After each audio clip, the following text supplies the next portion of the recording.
ECU just stole a win from BYU in a thrilling Friday night game. It was a game in which it was a lot of back and forth.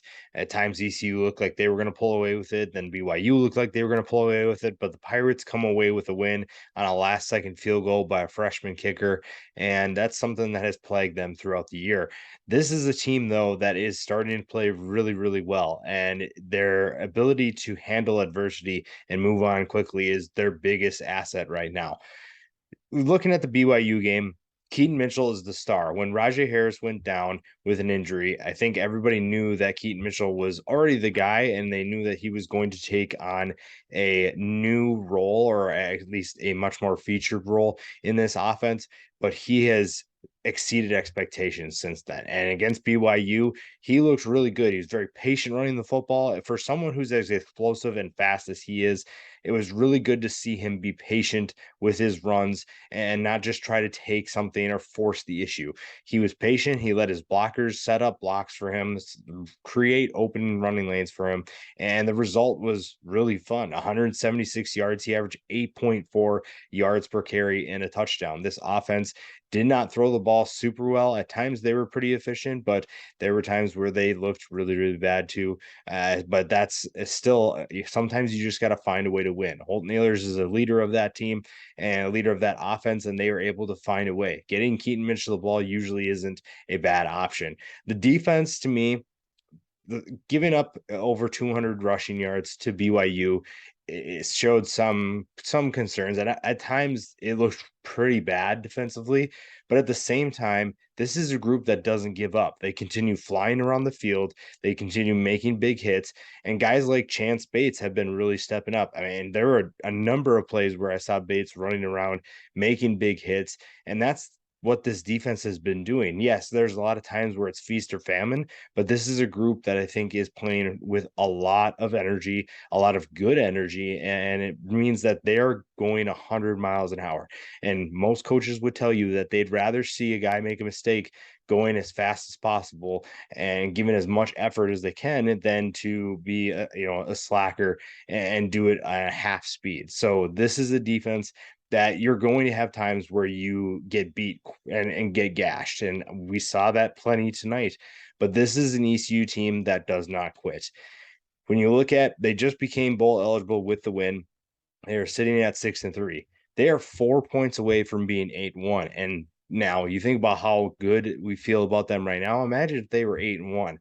Then also the other part of this is they're 3-2 in conference play, and they have a week off before they get to play Cincinnati and Houston. So 2 wins there puts them in the AAC championship conversation. Obviously, need a little bit of help still from some couple other teams, but they are right there.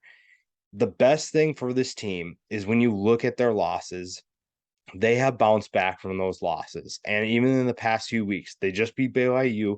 They beat UCF last week, which nobody saw coming, and they were able to beat Memphis in overtime. This is a group that does not quit. It's a group that continues to play hard.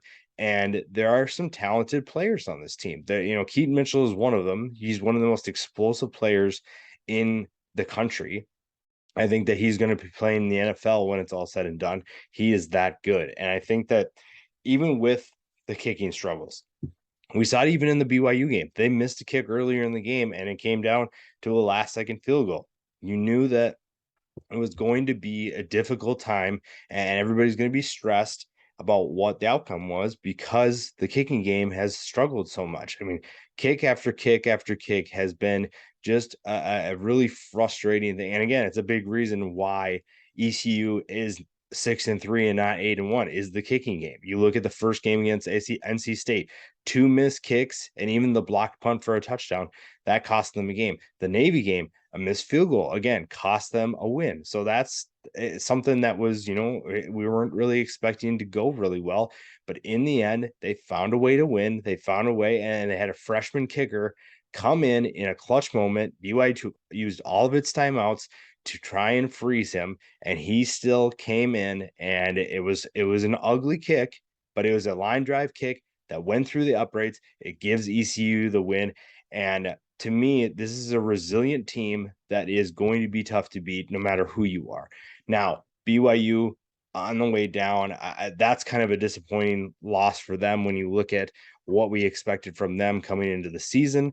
That's got to be frustrating. But I think for ECU, they're bowl eligible for the second year in a row. Mike Houston has something building that's really exciting. When you look at when he came in, they had 7 wins in his first 2 years. They had 7 wins last year, and now they already have 6. They have a chance to make an AAC championship appearance or at least compete for one. And this is a team that I think is going in the right direction. Now, the real question will be if they do well enough, is Mike Houston just going to leave? That is a question that I think will have to be answered, but at least you're in this you're in that conversation. You have to worry about those things, and sometimes teams don't have to worry about it because they're not having success. For now, this is a really fun team, a very resilient team, a tough team, one that is going to make a lot of mistakes still, but I think that it's the way they respond to those mistakes and make sure that they don't make them multiple times in a row. You have some explosive playmakers. You have a resilient team that it knows how to win football games and how to bounce back from adversity. And that is something scary. I think this was a huge win for ECU. A 3-game winning streak is building a lot of momentum. The Memphis win maybe isn't the biggest win, but it comes after a loss. They find a way to win that game, and then they pull off 2 kind of stunners against ECU and BYU. That is something that's going to build confidence. That's something that's going to make them feel really good about themselves, and they're going to be playing some really good football down the stretch, and they're going to give Cincinnati and Houston a run for their money. It's just a matter of, can they pull off the win? Are they going to be able to do enough, make as few mistakes as possible to be able to contend for the AAC championship? But right now, this is a really fun team to watch, an explosive team, and one that I definitely keep an eye on when we head towards the end of the season.